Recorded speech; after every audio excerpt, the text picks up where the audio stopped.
ever, to kickstart this section, I have another vote for you, which is, do you find it hard to know the right moment to suggest a date? Now remember, you can vote using that plus button on your screen.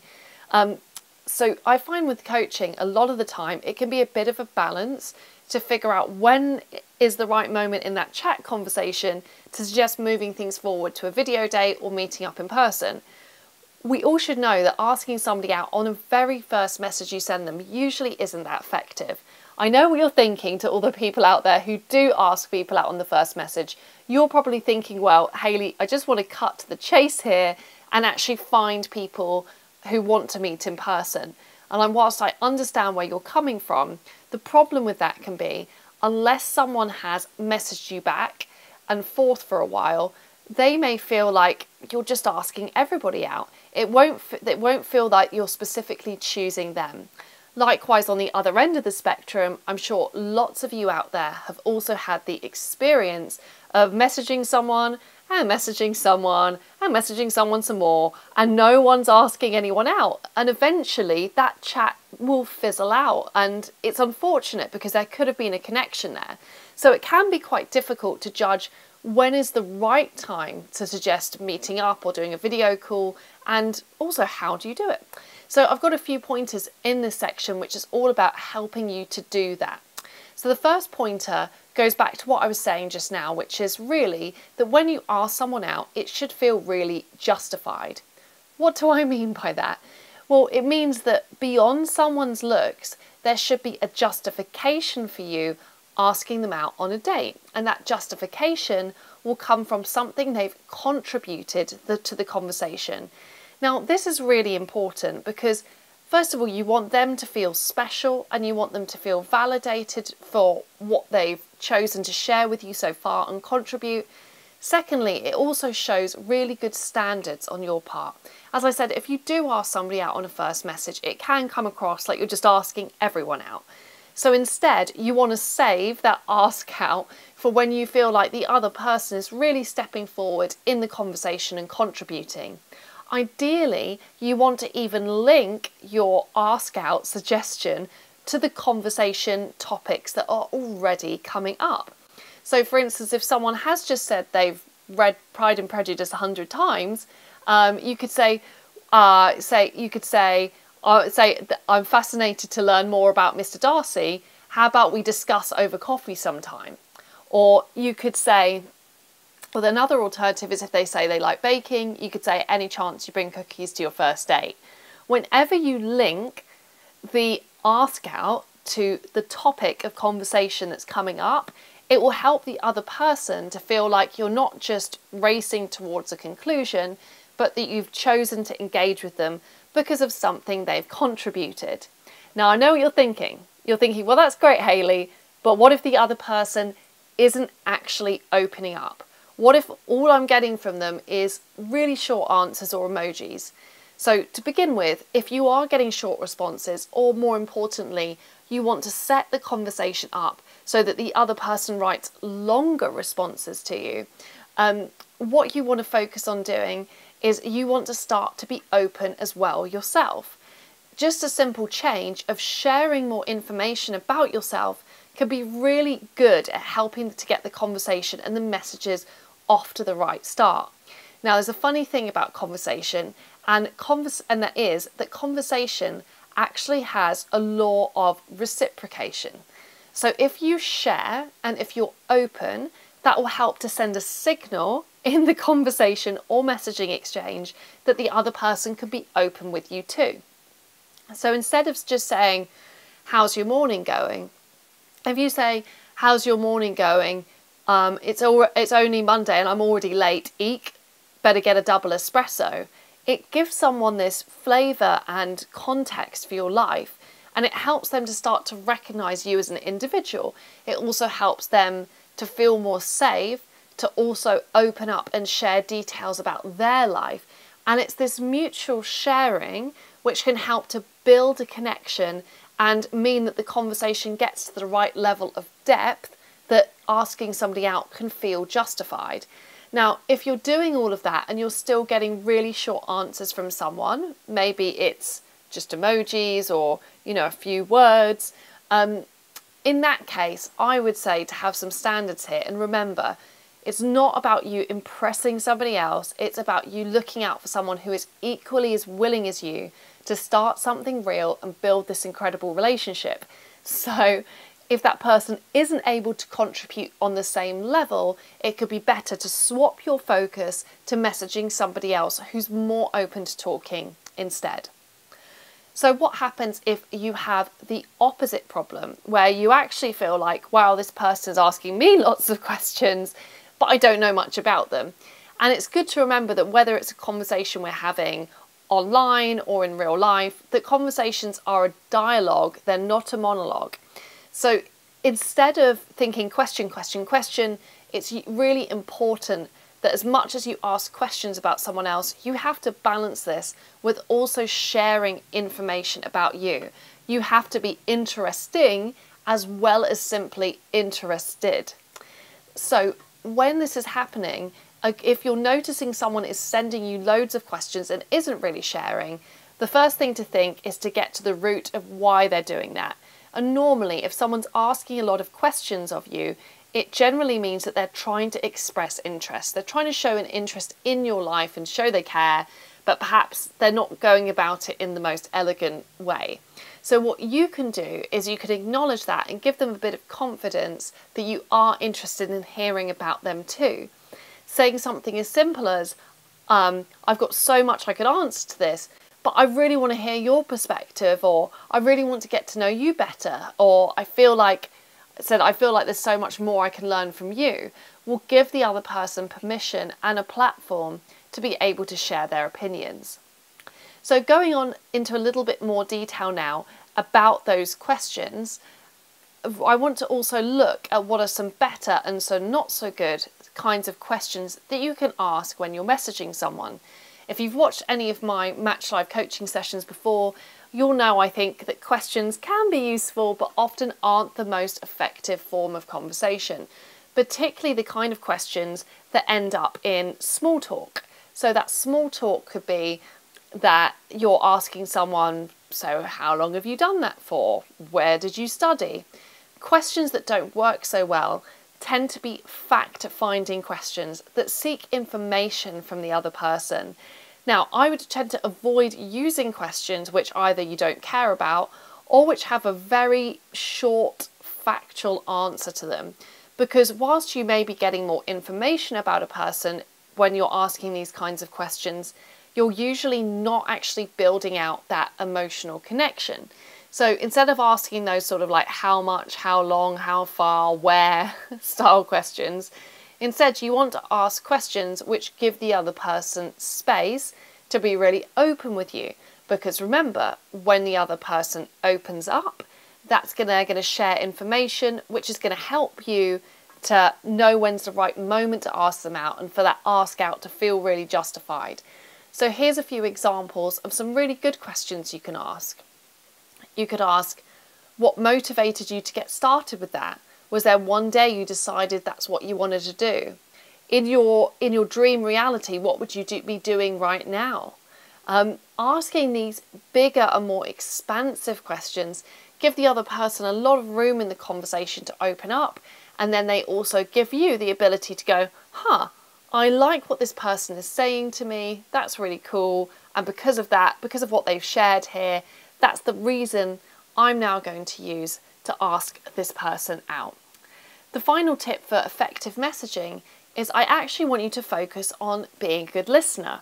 Now, when we get stuck in a conversation or messaging, it's not normally because there's nothing to talk about. It's normally because either you don't feel comfortable sharing information about yourself, or perhaps because both of you haven't done a good job of listening to the conversational cues that the other person is giving.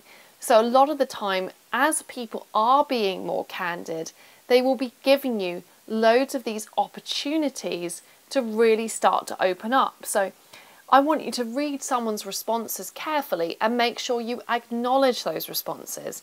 Nothing can feel more awkward when you're asking someone out is when they've shared some information and you just go straight to asking them out without responding to what they've shared. So say someone says, you know, I really love being a teacher, it's been great working with kids, and you just go, so do you fancy a coffee sometime, or let's move this chat to real life? It can leave the other person feeling like, oh, we were just trying to get to the date in the conversation. This person wasn't really engaging with what I was sharing. So just a simple change up there where you first acknowledge what someone said and then you link it to a date can mean that that date suggestion comes across as a lot more sincere, and hopefully it is more sincere, because I think sometimes when we feel someone's being insincere, it may not be the case. It could just be that it can be quite challenging to know how to message someone effectively that you've just met online. So if someone says, you know, they do teaching, they love working with kids, if you said something like, it's awesome that you're so passionate about your job, or it's great to hear that you're so caring, it would be, how about a drink sometime, or is there any, can I take you for dinner? Linking of the date suggestion to something that person has offered into the conversation is going to be really powerful to make them feel validated and to make that ask out nice and smooth. So before we go on, any further, let's just take a look at that vote result. So we're looking at right now how many people say they find it hard to know the right moment to ask someone out, and 70% of people said yes to this.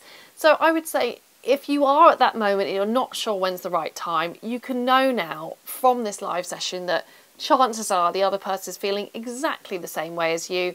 And remember, it can actually be really cool for you to take some initiative here and step forwards and suggest meeting up in person, because that's how our real life, those real life connections are going to be built. She's always answering if she's not interested. So lots of people are talking on the chat box. I can hear Katie says she always answers people even if she's not interested because it's a respect thing. And Angelina says she's doing that too. So some people have said here that they simply are not getting back to some of the messages people send them because they don't have time. So again, it's just something to remember here that perhaps you might think, oh my gosh, they've really rejected me by not responding to my message.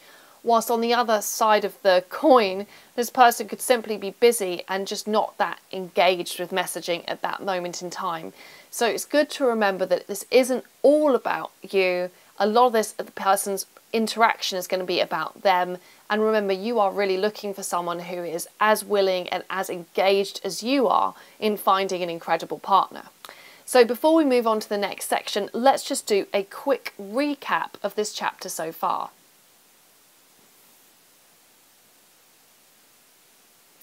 So we want to remember to share information about yourself to help the conversation flow.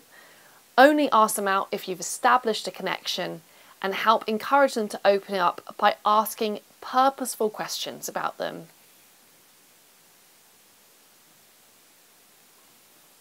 Okay, so before we go on to our next section, I've got a few more questions that have come through.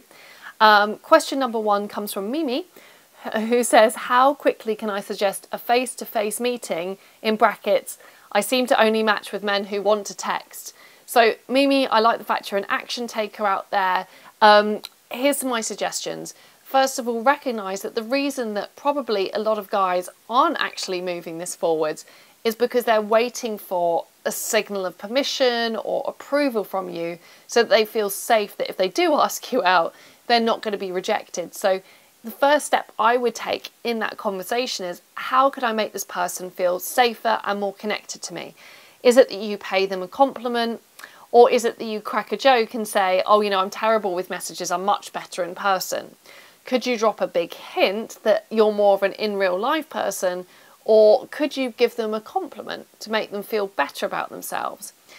If you're doing all of these things, or perhaps you're even being more proactive than that and suggesting meeting, but the other person kind of seems to dodge your suggestions or isn't really engaging with them, then I would say the best thing for you to do there is to recognise that perhaps this other person at this stage in their life isn't as committed and as open to you as meeting up in real life, and again to pull that energy back and redirect it towards someone who can reciprocate.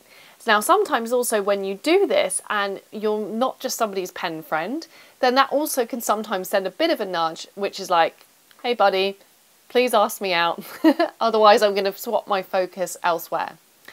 So the next question comes from Joseph, and I think Joseph's question is very relatable probably to how a lot of people are feeling, which is, how do you keep going with enthusiasm after 40 and a lot of dates?